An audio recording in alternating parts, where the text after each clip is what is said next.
1947 का साल हिंदुस्तान के लिए एक नए युग की शुरुआत लेकर आया। आजादी की जंग जो सालों से चल रही थी, आखिरकार कामयाब हुई। 15 अगस्त को तिरंगा झंडा फहराया गया, जो एक आजाद देश के जन्म का प्रतीक था। लेकिन इस खुशी के मौके पर एक काला साया भी मंडरा रहा था, देश का बंटवारा। जिस दिन को पूरी तरह से खुशी का दिन होना चाहिए था, वो दिन बहुत बड़े दर्द और उथल पुथल का दिन बन गया। आजादी का सपना एक बहुत बड़ी कीमत पर मिला और बंटवारे की भयावहता ने नए आजाद देश की आत्मा पर गहरे घाव छोड़ दिए।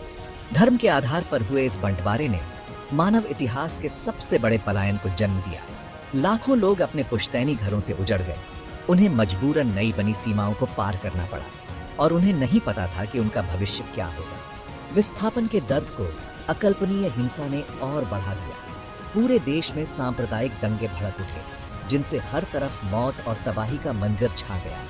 नई बनी सरकारें इस विकट स्थिति से जूझ रही थीं और हिंसा को रोकने और लाखों विस्थापितों को सहायता प्रदान करने के लिए संघर्ष कर रही थीं।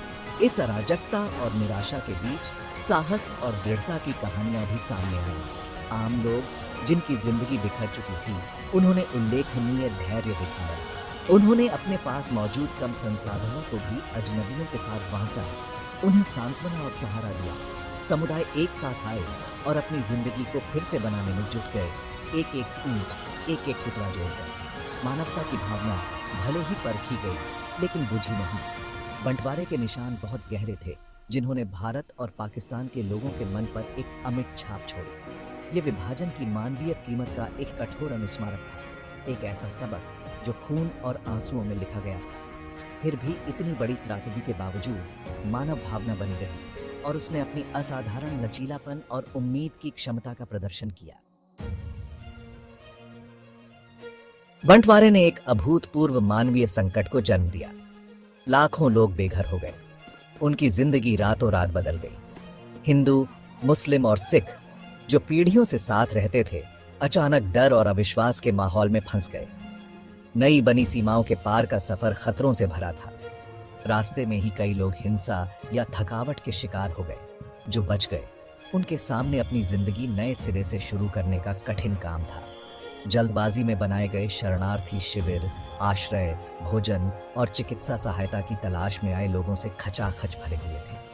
नई बनी सरकार, जो अभी खुद अपने पैरों पर खड़ी होने की कोशिश कर रही थी, को लाखों विस्थापित लोगों के पुनर्वास के भारी काम का सामना करना पड़ा। संकट का आकार बहुत बड़ा था, जो संसाधनों और प्रशासनिक क्षमता की सीमाओं का परीक्षण कर रहा था। चुनौती की विशालता के बावजूद आम नागरिकों ने इस अवसर पर असाधारण करुणा और उदारता का परिचय दिया। उन्होंने अपने दिल और घर जरूरतमंदों के लिए खोल दिए, अपने सीमित संसाधनों को अजनबियों के साथ साझा किया। सामाजिक कार्यकर्ताओं और स्वयंसेवकों ने विस्थापितों को राहत और सहायता प्रदान करने के लिए अथक प्रयास किए। एकजुटता और सहानुभूति की भावना चमक उठी, जिससे निराशा के बीच उम्मीद की किरण दिखाई दी। शरणार्थी संकट ने नए स्वतंत्र राष्ट्र के सामने एक बहुत बड़ी चुनौती पेश की। इसके लिए त्वरित कार्रवाई, प्रभावी संगठन और सहानुभूति के गहरे स्रोत की आवश्यकता थी। जहाँ सरकार साझो सामान संबंधित जटिलताओं से जूझ रही थी, वहीं लोगों की भावना ही रास्ते में चमक उठी। छोटे बड़े मानवता के कार्यों ने उनकी कम करने और टूटी हुई जिंदगी को फिर से बनाने में मदद की। जैसे ही भारत ने अपनी नई आजादी का जश्न मनाया, एक जटिल चुनौती उसका इंतजार कर रही थी। 500 से ज्यादा रियासतों का भारत संघ में विलय। ये रियासतें, जिन पर महाराजाओं और नवाबों का शासन था, ब्रिटिश शासन के तहत अलग अलग हद तक स्वायत्तता का आनंद ले रही थी। अंग्रेजों के जाने के साथ ही इन राज्यों का भविष्य अनिश्चित हो गया। जवाहरलाल नेहरू और सरदार वल्लभ भाई पटेल के नेतृत्व में कांग्रेस नेतृत्व ने एक ऐसे एकीकृत भारत की कल्पना की, जो औपनिवेशिक शासन के किसी भी निशान से मुक्त हो। उनका मानना था कि इन रियासतों का एकीकरण राष्ट्र की स्थिरता और प्रगति के लिए महत्वपूर्ण है। हालांकि यह काम आसान नहीं था। कई शासक अपनी शक्ति और विशेषाधिकारों को छोड़ने से हिचकिचा रहे थे। कुछ तो स्वतंत्रता की आकांक्षा भी पाल रहे थे। रियासतों का एकीकरण एक नाजुक और जटिल प्रक्रिया थी। इसके लिए कूटनीति, अनुनय और कभी-कभी दृढ़ता के संयोजन की आवश्यकता थी। सरदार पटेल, जो अपनी राजनीतिक कुशाग्रता और दृढ़ संकल्प के लिए जाने जाते थे, ने इन राज्यों को भारतीय संघ में एकीकृत करने का बीड़ा उठाया। पटेल एकीकृत भारत के महत्व को समझते थे और इसे प्राप्त करने के लिए दृढ़ थे। उन्होंने शासकों की देशभक्ति की अपील की, एक मजबूत और एकजुट राष्ट्र की आवश्यकता पर जोर दिया।